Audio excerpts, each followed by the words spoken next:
Monthly budget டைட்டாக இருக்குன்ற காரணத்துக்காக தயவு செஞ்சு உங்கள் எஸ்ஐபியை ஸ்டாப் பண்ணாதீங்க. பில்ஸ் ப்ரெஷர் பண்ணும் தான், எனக்கு புரியுது. ஆனால் அந்த காரணத்துக்காகலாம் உங்கள் எஸ்ஐபியை ஸ்டாப் பண்ணாதீங்க.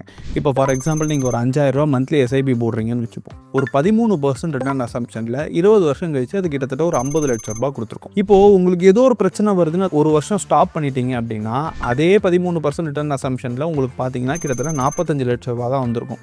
ஒரு வருஷம் நீங்கள் பாஸ் பண்ணுறதுனால 5 லட்ச ரூபாய் இழந்திருப்பீங்க. ஸோ ப்ரெஷரைஸ்டாக இருக்குது, மந்த்லி பட்ஜெட் டைட்டாக இருக்குது அப்படின்னா எங்கெங்கெல்லாம் சின்ன சின்ன செலவுகள் நீங்கள் பண்ணுறீங்களோ அதை கட் பண்ண முடியுமான்னு பாருங்கள். அடிக்கடி வெளியே போய் சாப்பிட்றீங்களா, அதை கொஞ்சம் கட் பண்ண முடியுமான்னு பாருங்கள்.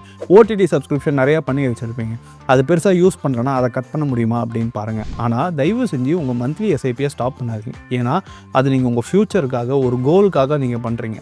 ஓவர் த பீரியட் கண்டிப்பாக உங்கள் ப்ராப்ளம் சால்வ் ஆகிடும். At the end of the day நீங்கள் வெல்த்தும் பில்ட் பண்ணியிருப்பீங்க. உங்களோட மந்த்லி எஸ்ஐபியை டாப் ப்ரையாரிட்டியாக வைங்க. எந்த மாதிரி சுச்சுவேஷன் வந்தாலும் நான் அதை கண்டினியூ பண்ணுவேன் அப்படின்ற மைண்ட் செட்டுக்கு வாங்க.